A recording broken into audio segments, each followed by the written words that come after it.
Hello, beautiful people of the internet. How are you doing today? My name is Jackie and welcome back to my YouTube channel. Today in this video, I am going to talk about all the books that I read in the month of August.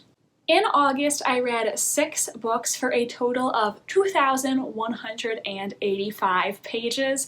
My average rating out of 5 stars was 3.83 stars. I gave every book I read this month 4 stars except for one, and that one exception is going to be the first book I talk about in this video, so let's just dive right into it. So the first book I read, and the only one that didn't receive 4 stars, was The Night She Disappeared by Lisa Jewell. This was a 3-star read for me. This is a mystery thriller that primarily deals with the unsolved disappearance of 2 teen parents. They went for a night out and never returned home, and the 2 main perspectives that we receive in this book are from the missing girl's mother and also the mystery novelist who has just recently moved into their small British town. I found this book largely entertaining, however, the ending is kind of where Lisa Jewell lost me, because when we find out what actually happened to Zach and Tallulah, it just verged on the ridiculous. I don't really understand why the bad guys thought this was the best way for them to get away with it. It just seemed so far-fetched, and I didn't understand their logic. I feel like if this played out in real life, there's no reason that it should have happened like this. There was... One thing that bothers me when I read a mystery or a thriller is when the villain's way to try to cover up their crimes is so far-fetched and there was a much clearer path they could have taken that probably would have been more successful. That's just a pet peeve of mine, and I feel like in this case, there was such a simpler route for them to take, and they just chose not to do that. I guess because Lisa Jewell wanted to have a surprising moment, but the logic just wasn't there. Overall, this book was just fine, nothing to write home about. It wasn't terrible, but it wasn't really good either. 3 stars. Next, I read The Adventures of Sherlock Holmes by Sir Arthur Conan Doyle. Every book I'm going to talk about in this video from here on out is 4 stars, so I'm not even going to bother telling you. Just every other book I'm going to mention in this video is 4 stars. I really liked this short story collection, and if you want to see some more of my detailed thoughts, you can watch my I swapped my screen time for reading time video, because I read this book in that vlog. This is 3rd in the Sherlock Holmes series, and I think my favorite so far. I really enjoyed most of these short stories. Most of them got 4 stars, and there were a couple 5 stars and a few 3 stars. Tentatively, I'm going to say I think I might prefer the Sherlock Holmes short stories over the novellas. Now, I can't say that for certain because I've only read 2 novellas and 1 short story collection in the series so far. However, I think that Sherlock works really well in a short story because the Sherlock Holmes mysteries are not really whodunits, in my opinion. You're not going to be shocked by an amazing plot twist. Each story only has so many characters. I think the stories are more so about unraveling how and why the crime was committed, and so because of that, I think it works better in a short story. Here are my ratings for each individual story. A Scandal in Bohemia, 5 stars. The Red-Headed League, 4 stars. A Case of Identity, 3 stars. The Boscombe Valley Mystery, 4 stars. The 5 Orange Pips, 3 stars. The Man with the Twisted Lip, 4 stars. The Adventure of the Blue Carbuncle, 4 stars. The Adventure of the Speckled Band, 5 stars. The Adventure of the Engineer's Thumb and The Adventure of the Noble Bachelor were both 4 stars. The Adventure of the Beryl Coronet, 3 stars, and The Adventure of the Copper Beeches was 4 stars. If you find the average of all of those, my rating for this book would be 3.92 stars, which I just rounded up to 4 stars.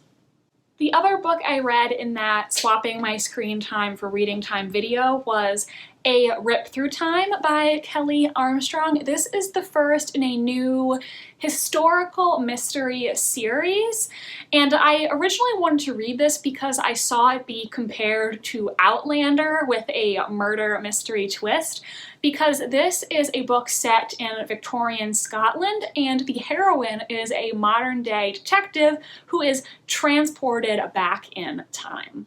The main character, Mallory, is in Edinburgh visiting her dying grandmother when she is attacked in an alley, and then when she wakes up, she is in the body of a housemaid who was attacked in a similar fashion in the exact same spot hundreds of years earlier. This housemaid, Katrina, works for Dr. Gray, a medical examiner in Victorian Edinburgh, and Mallory wants to figure out who is behind the strangling of Katrina. I liked this book. I didn't absolutely love it because the main character, Mallory, was not my favorite. I don't feel like I really connected with her that much, and there were a few moments where she irritated me. I didn't hate her by any means, but I did not absolutely love her as the main character. However, there are several plot threads that make me want to potentially continue the series because I'd be interested to see where they are going to go. My favorite character in the book is Isla, Dr. Gray's sister, and I also think it is really interesting that Dr. Gray, whose first name is Duncan, is mixed race. And I am definitely interested in learning more about Dr. Gray and finding out about his mysterious origins. He doesn't know who his mother is. I don't know if that's going to become a major plot point, but I would potentially read more books in this series because I want to see where some plot elements are going to go and how this time travel plot is going to be resolved. Then I read Murder at the Vicarage by Agatha Christie, the first of the Miss Marple mysteries. I read this for a video where I tried to solve this book. I wanted to hop on the bandwagon for this recent trend where people film videos trying to solve Agatha Christie mysteries. I had so much fun making this video. It was really a blast. I will link that video in the card if you want to go check it out. It is so long, it's almost an hour, but I had so much fun making it and I would really love it if you watched it. I would like to potentially make another trying to solve Agatha Christie video in the future. So if you have any ideas for what Christie mysteries I should try to solve, do let me know in the comments. I have read a bunch of her books already, so there are some that I just can't use for that video because I already know how they end, but I would like to hear some suggestions. Now back to this book. I thought it was really fun overall, and I love the setting of the small village of St. Mary Mead. The basic plot of this book is that Colonel Prothero is found murdered, and there are no shortage of suspects in this small town because Colonel Prothero was hated by many people. The narrator of this book is the local vicar, and either the day or the day before the colonel was murdered, the vicar made a comment basically saying if someone were to kill Colonel Prothero, they would be doing the world a favor. So that kind of clues you into the town perception of this man. I enjoyed this book overall, however, I don't think I can say it's an all-time favorite Christie. I didn't give it 5 stars because I was slightly disappointed by the ending. I felt kind of duped, but not necessarily in a good way. I personally felt like the ending was very similar to another Agatha Christie I have read. I feel like it tricked me in the same way, and I didn't like that because I feel like she was using the same trick twice. I'm not going to say what that other book was because I don't want to spoil one or the other, but when I got to the end, I kind of just felt like she didn't play fair. I don't know. That was just my opinion. I didn't like that she did the same thing that she did to me before. I guess, though, the saying is, fool me once, shame on you, fool me twice, shame on me. So maybe I should have seen it coming, but I just personally was a little bit disappointed. Then I read The Passengers by John Marrs, which was obviously another 4-star read. This is a mystery thriller set in the same world as John Marrs's book, The One. It takes place in a futuristic Britain where all cars are self-driving. However, a mysterious hacker hijacks the cars of several British people, and they are all scheduled to crash in a matter of hours. This hacker is forcing the world of the public to vote for which people should die and who should live. However, a mysterious hacker has hijacked the cars of several British people, including a husband and wife, a pregnant woman, a man who was planning to commit suicide, an immigrant who doesn't speak English, a war veteran, among others. And so people on social media are campaigning for who they want to live and who they want to die. The cars are scheduled to crash in a matter of hours, killing everyone, but the hacker tells the public they can save one person. I thought this book was a really entertaining read, and I was engrossed. I wanted to keep reading it. There were some reveals in the book that surprised me. I did see some people on Goodreads complaining, and this is potentially a small spoiler, but just go like 30 minutes ahead if you don't want to hear it. I saw people complaining that the people of color are the first to die. I think that was an intentional choice on the author's part. I think that was his social commentary, because even if you watch like reality television shows, a lot of times the people of color get voted off first. And I think this was meant to be a commentary on racism and xenophobia in society.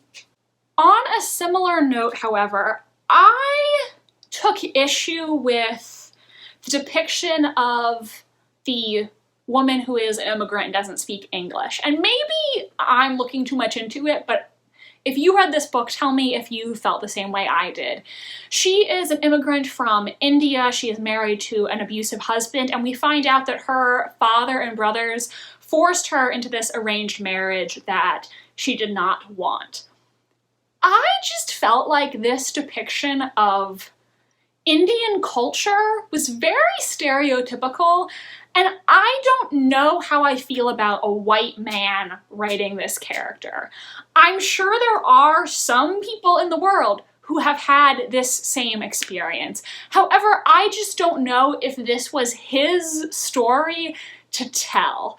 I don't know if that's me being too sensitive, but just when I was reading it, I felt like it was a little bit stereotypical, and I feel like I don't know how I feel about someone who is not from this culture writing such a stereotypical depiction of it as a oppressive and patriarchal culture.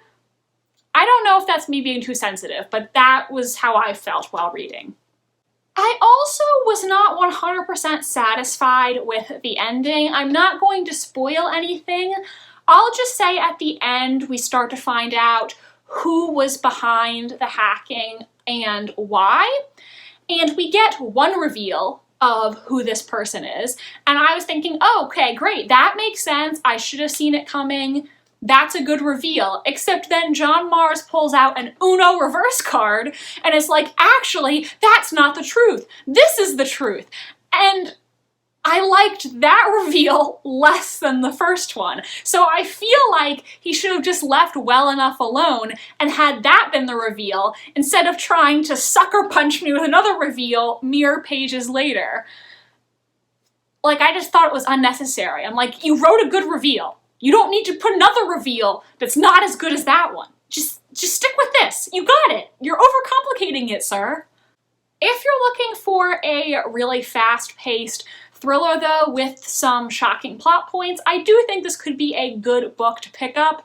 I just had a few issues with it, which is why I couldn't give it a 5-star rating. The final book I read in August was The Tenant of Wildfell Hall by Anne Bronte. This was my first time reading Anne Bronte, and obviously I gave this book 4 stars. I did really like it. I think I was slightly disappointed just because I really thought I was going to give this book 5 stars and it was going to be one of my new all-time faves. So I think maybe my expectations were a little bit too high. I still really liked it, but since I was expecting to love it so much, I felt slightly disappointed. So this book begins with a farmer named Gilbert Markham writing a letter to his friend talking about when Helen Graham, the tenant of Wildfell Hall, a nearby estate, moved into the neighborhood. Helen attracts a lot of attention in this area and people wonder about her mysterious origins. She is an artist and a widowed mother with a young son, but she has definite secrets in her past. This book is considered one of the earliest examples of feminist literature, and I can definitely see some examples of early feminist thought in this Victorian classic.